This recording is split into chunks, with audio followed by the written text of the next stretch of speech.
silahkan dimasukkan nama-namanya, dan kalau itu ada komitmen yang saya rasa Presiden nanti yang akan memutuskan, atau juga Presiden yang akan memutuskan. Gitu. Pak Maman, untuk Paulus Thanos sendiri peluangnya tetap diekstradisi itu gimana sih? Saya yakin hubungan baik antara pemerintah Indonesia dengan pemerintah Singapura terus dilakukan koordinasi, baik KPK maupun juga Kementerian Hukum, karena kami yang akan mengirim surat permohonan untuk ekstradisi. Ya. Kemarin saya berkonsultasi dengan Bapak Jaksa Agung untuk meminta syarat terkait dengan confirmation letter confirmation.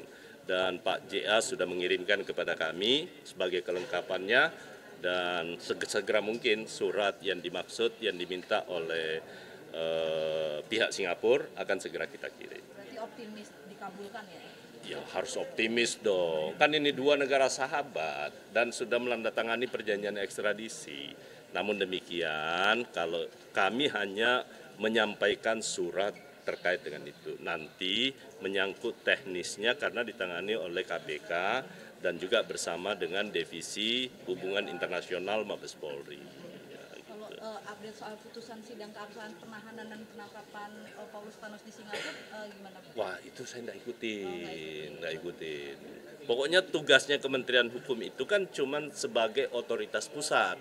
Jadi perjanjian yang terkait dengan ekstradisi itu kebetulan kewenangannya Menteri Hukum sebagai pemegang otoritas pusat. Nah, kita tunggu saja.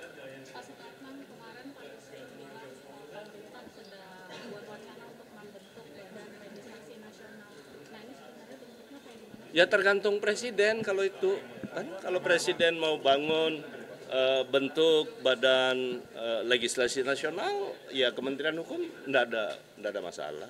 Tapi belum ada pembicaraan soal pembentukan badan baru ini ya? Belum. Tapi badan baru ini gimana sih Pak konsepnya, maksudnya seperti balik di DPR tapi di pemerintah? Kan sekarang yang namanya pembentukan perundang-undangan di pemerintahan itu berada di Kementerian Hukum, dalam hal ini Dirjen PP. Mulai dari perencanaan sampai semua pembentukan, pengesahan itu semua kecuali untuk pengundangannya ada di Kementerian Sekretariat Negara. Karena akibat perubahan revisi Undang-Undang tentang P3.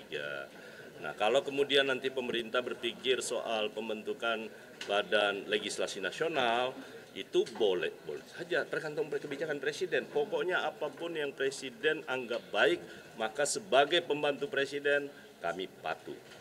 Nah, tapi kan bentuknya bisa berubah, kayak seperti Menteri ATR, Kepala Badan Pertanahan, atau Menteri Investasi, Kepala Badan Penanaman Modal, atau mungkin apakah mau dibuat terpisah, atau Menteri Hukum garis miring Kepala Badan Legislasi Nasional. Nah, itu alternatifnya masih panjang. Tetapi intinya kita butuh untuk melakukan reformasi menyangkut soal siapa yang akan menangani soal legislasi di pemerintah. Gitu. Tuh TPPO saat ini jalan ya. Jadi dengan Kementerian Luar Negeri juga jalan. Pokoknya kita lakukan semuanya dengan koordinasi yang baik antar lintas kementerian. Oke ya? Oke, siap. Mantap. Izin Mbak, kasih jalan. Yes.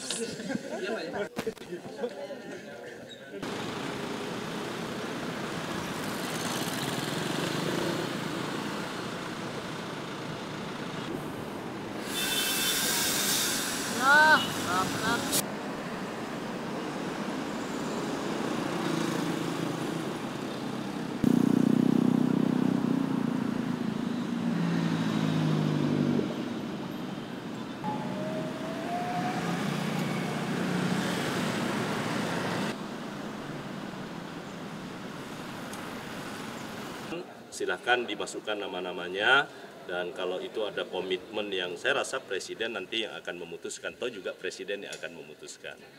Gitu. Pak Maman, untuk Paulus Thanos sendiri peluangnya tetap diekstradisi itu gimana sih? Saya yakin hubungan baik antara pemerintah Indonesia dengan pemerintah Singapura terus dilakukan koordinasi, baik KPK maupun juga Kementerian Hukum, karena kami yang akan mengirim surat permohonan untuk ekstradisi. Ya. Kemarin saya berkonsultasi dengan Bapak Jaksa Agung untuk meminta syarat terkait dengan confirmation letter confirmation.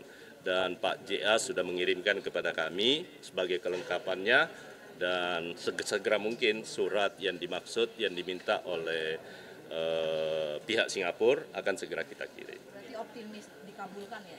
Ya harus optimis dong, kan ini dua negara sahabat dan sudah menandatangani perjanjian ekstradisi. Namun demikian, kalau kami hanya menyampaikan surat terkait dengan itu. Nanti menyangkut teknisnya karena ditangani oleh KPK dan juga bersama dengan Divisi Hubungan Internasional Mabes Polri. Kalau update soal putusan sidang keabsahan penahanan dan penangkapan Paulus Thanos di Singapura gimana? Wah, itu saya nggak ikutin. Pokoknya tugasnya Kementerian Hukum itu kan cuma sebagai otoritas pusat. Jadi perjanjian yang terkait dengan ekstradisi itu kebetulan kewenangannya Menteri Hukum sebagai pemegang otoritas pusat. Nah, kita tunggu saja. Pak Supratman, kemarin Pak Yusril bilang pemerintah sudah membuat wacana untuk membentuk badan legislasi nasional. Nah ini sebenarnya bentuknya kayak gimana? Ya tergantung presiden kalau itu. Kan kalau presiden mau bangun bentuk badan legislasi nasional, ya Kementerian Hukum enggak ada masalah. Tapi belum ada pembicaraan soal pembentukan badan baru ini ya? Belum. Tapi badan baru ini gimana sih Pak konsepnya? Maksudnya dia seperti balik di DPR tapi di pemerintah? Kan sekarang yang namanya pembentukan perundang-undangan di pemerintahan itu berada di Kementerian Hukum, dalam hal ini Dirjen PP. Mulai dari perencanaan sampai semua pembentukan, pengesahan itu semua kecuali untuk pengundangannya ada di Kementerian Sekretariat Negara. Karena akibat perubahan revisi Undang-Undang tentang P3. Nah, kalau kemudian nanti pemerintah berpikir soal pembentukan badan legislasi nasional, itu boleh saja, tergantung kebijakan presiden. Pokoknya apapun yang presiden anggap baik, maka sebagai pembantu presiden kami patuh. Nah, tapi kan bentuknya bisa berubah, kayak seperti Menteri ATR, Kepala Badan Pertanahan, atau Menteri Investasi, Kepala Badan Penanaman Modal.